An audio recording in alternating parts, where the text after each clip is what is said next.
Robot learning isn't limited by algorithms. It's limited by a shortage of high-quality, diverse training data at scale. This is Axis.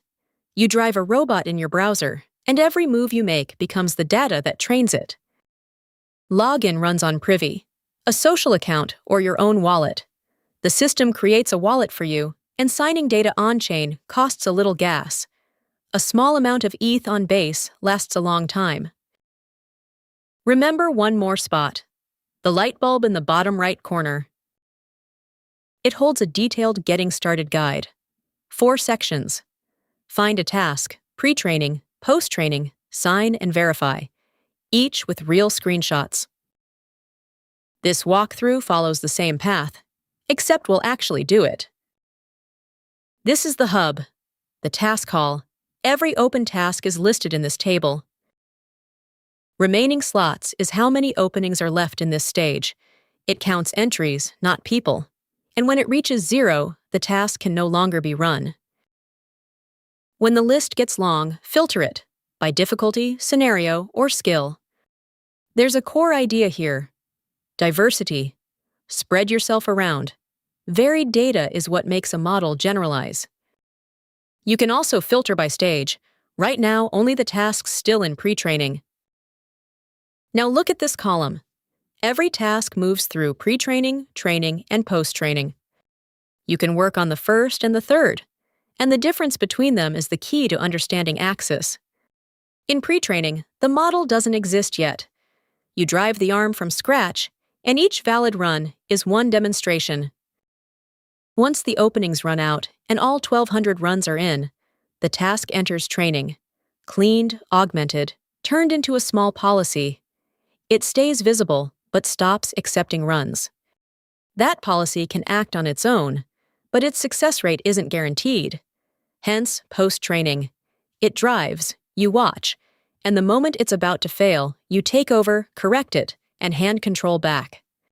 Your correction captures exactly what it can't handle yet: the most valuable data on the platform. Let's take a pre-training task. Top left, the goal says what to do. Below it, steps breaks that into an ordered list that lights up as you go. On the right is the task's track record: slots, difficulty, pass rate, score distribution. This task has just gone live, so there are no records yet. Bottom right, the goal reference shows the finished state. Layouts are randomized each run, so it's a reference, not a copy. This whole middle block is a simulator. Physics and rendering both run in your own browser. On the left is the controller, with every key spelled out. This task is by manual. You drive both arms. The obvious way is to drag. Grab the blue ball on the gripper and pull the arm. But we don't recommend it. Dragging makes messy trajectories. We prefer the keyboard: arrows plus E and D translate, Q, W, A, S, Z, X rotate. Space works the gripper. Work the camera too. Zoom, orbit, and use the 2 wrist cameras until you can clearly see the gap between the gripper and the object. Most people skip this, and that's usually why a grasp misses. A real time saver: double-click an object. It highlights, and the arm closest to it comes over on its own. Slow down as you close in. Stop just before contact, press space, then lift a little before you translate, or you'll knock things over. Put the object where the goal says, and the system automatically judges whether it's completed. There's no submit button to press. There are checkpoints too. N saves the current state. B steps back to it. No need to redo the whole run. What counts as doing it well? Fast and clean. There's a timer up top. Quicker and more decisive means a more direct trajectory, less wasted motion, and data that's worth more. And the score influences how many points you earn. Now, a post-training task. The left side is identical. Same goal, steps, controls. What's different is the Run Control panel on the right. Policy success tells you how often the current policy makes it on its own, worth knowing before you start. The critical one is the takeover budget. You get 30 seconds of manual control for the entire session. Go over 30 seconds, and the task fails outright.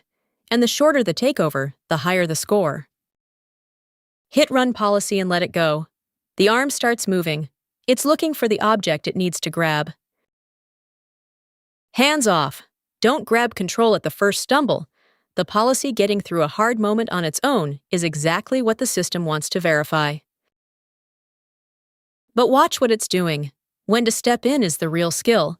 Too early wastes budget, too late and the failure already happened. Right now, it's grabbing at nothing over and over and it won't recover. Hit the yellow button, take over. Once you're driving, the controls are the same as before. Get it back into a state the policy can handle. You don't have to finish for it. The budget starts draining. It counts the time you actually spend driving, so keep the corrections small and quick. When it runs low, the panel warns you outright. Back on track, press Return to Policy and hand control over. This run is down to 3.6 seconds, so the score is gone. Just reset. It re-randomizes the layout on the table and gives you a fresh start. If a correction goes wrong, there's undo and redo, just like in a document. Remember the point of all this: less takeover time, a clear view, a quick handback. All of this adds up to points. Open the Points tab in your portfolio. Your total is up top. On the right, the next settlement. Points settle in 2-week periods called epochs. Below is your settlement history, split into 2 sources: task points from your own runs and referral points from what your invitees produce. Volume isn't the only thing that moves it.